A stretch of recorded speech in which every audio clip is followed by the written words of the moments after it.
So I'm visiting New York on holiday, but at the same time I'm always looking for opportunities to work on my side hustle, to speak to people, to meet people. So we had a few critics come and see the show, and we got 4 stars across the board, which is very exciting. And really, it's all you can ask for with your first production, because it means that hopefully people will read that going forward, and then they will come back and see our next piece. So this is a 4-star review, which we got following the production by London Theatre 1. This is a play that's designed to shock, to make us think. And most importantly, it shines a light on issues too often not talked about or brushed aside. As it stands, 4 stars is a fair rating, helped on largely by the excellent acting and directing. Meeting with Sarah today is a fantastic opportunity for me. Leading a theatre and being a part of programming at the same time as directing her own shows is something that I personally am really interested in. So Her Rep was founded in the 70s. I'm the 4th artistic director, and we commission, produce new work. So everything we do is a New York premiere, and we develop a lot of our own work here at the theatre. Hello. Hi, Amy. So nice to meet you. Nice to meet you. How are you? I'm good. Thank you very much for having me. Oh, you're so welcome. Really Come have a seat. Thank you. Often, as a new theatre company, you can have 1,000,001 ideas, I guess, because it's exciting and you're trying to get everything done, you're trying to fit everything in.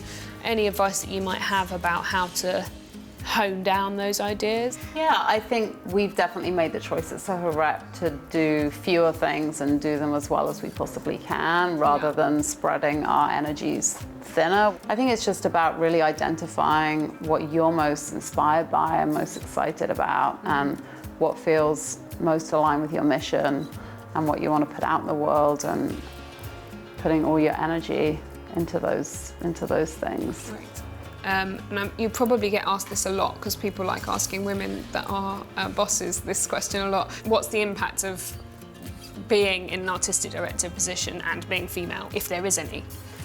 Yeah, I mean, I think in a way you hit the nail on the head. It's like a question that no one would ever ask of a man, and yet it constantly gets asked of women, and it drives me completely crazy. Yeah, yeah. And I think the best thing we can do is to make the work and surround ourselves with a diverse community of art makers in every way, which of course includes gender parity. Yeah. Thank you so much. Thank you. It's lovely to meet you. Great to meet you and best too. of luck with everything, and thank you for all your help and advice. It's been very helpful. It's been a pleasure. Thank you.